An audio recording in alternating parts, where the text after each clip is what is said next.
एक घने जंगल में एक शेर और एक शेरनी साथ रहते। वे दोनों एक दूसरे से बहुत प्रेम करते थे। हर दिन दोनों साथ में ही शिकार करने जाते और शिकार को मारकर साथ में बराबर बराबर खाते थे। दोनों के बीच में विश्वास और भरोसा भी खूब था। कुछ समय के बाद ही शेर और शेरनी दो पुत्र के माता पिता भी बन गए। जब शेरनी ने दोनों बच्चों को जन्म दिया तो शेर ने उससे कहा कि अब से तुम शिकार पर मत जाना, घर पर रहकर खुद की और बच्चों की देखभाल करना। मैं अकेले ही हम सब के लिए शिकार लेके आऊंगा। शेरनी ने भी शेर की बात मान ली और उस दिन से शेर अकेले ही शिकार के लिए जाने लगा। वहीं शेरनी घर पर रहती और बच्चों की देखभाल करती।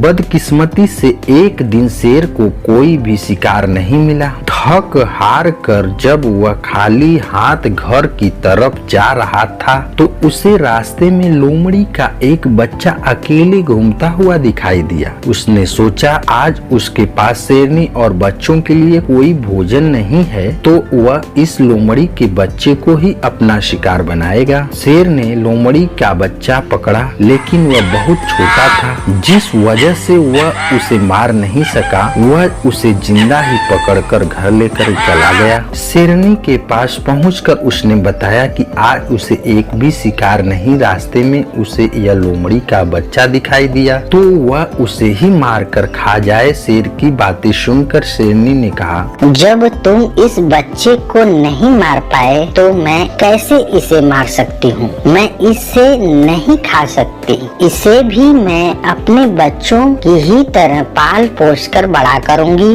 और यह अब मेरा तीसरा पुत्र होगा। उसी दिन से शेरनी और शेर लोमड़ी के बेटे को भी अपने पुत्रों की ही तरह प्यार करने लगे। वह भी शेर के परिवार के साथ बहुत खुश था। उसी के साथ खेलता कूदता और बड़ा होने लगा। तीनों ही बच्चों को लगता था कि वह सारे ही शेर हैं। जब वह तीनों कुछ और बड़े हुए तो खेलने के लिए जंगल में जाने लगे। एक दिन उन्होंने वहाँ पर एक हाथी को देखा। शेर को दोनों बच्चे उस हाथी के पीछे शिकार के लिए लग गए। वहीं लोमड़ी का बच्चा डर के मारे उन्हें ऐसा करने से मना कर रहा था, लेकिन शेर के दोनों बच्चों ने लोमड़ी के बच्चे की बात नहीं मानी और हाथी के पीछे लगे रहे। और लोमड़ी का बच्चा वापस घर पर शेरनी माँ के पास आ गया। कुछ देर बाद जब शेरनी के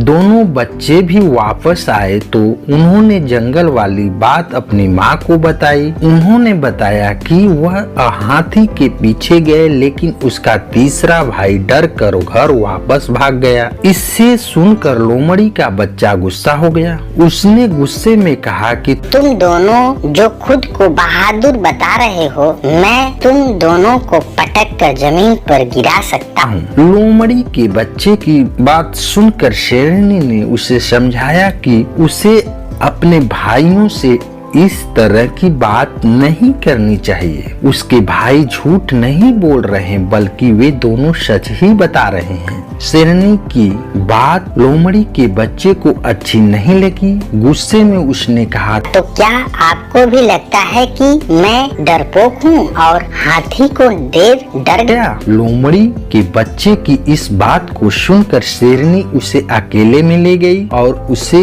उसके लोमड़ी होने का सच बताया। हमने तुम्हें भी अपने दोनों बच्चों की ही तरह बड़ा किया है। उन्हीं के साथ तुम्हारी भी परवरिश की है, लेकिन तुम लोमड़ी वंश के हो और अपने वंश के कारण ही तुम हाथी जैसे बड़े जानवर को देखकर डर गए और घर वापस भाग आए। वहीं तुम्हें दोनों भाई शेर के वंश के हैं, जिस वजह से वह हाथी का शिकार करने के लिए उसके पीछे भाग गए। शेरनी ने आगे कहा कि अभी तक तुम्हारे दोनों भाइयों को तुम्हारे लोमड़ी होने का पता नहीं है। जिस दिन उन्हें यह पता चलेगा वह तुम्हारा भी शिकार कर सकते हैं। इसलिए अच्छा होगा कि तुम यहाँ से जल्द ही भाग जाओ और अपनी जान बचा लो। शेरनी से अपने बारे में सच सुनकर लोमड़ी का बच्चा डर गया और मौका मिलते ही वह रात में वहाँ से छिपकर भाग गया।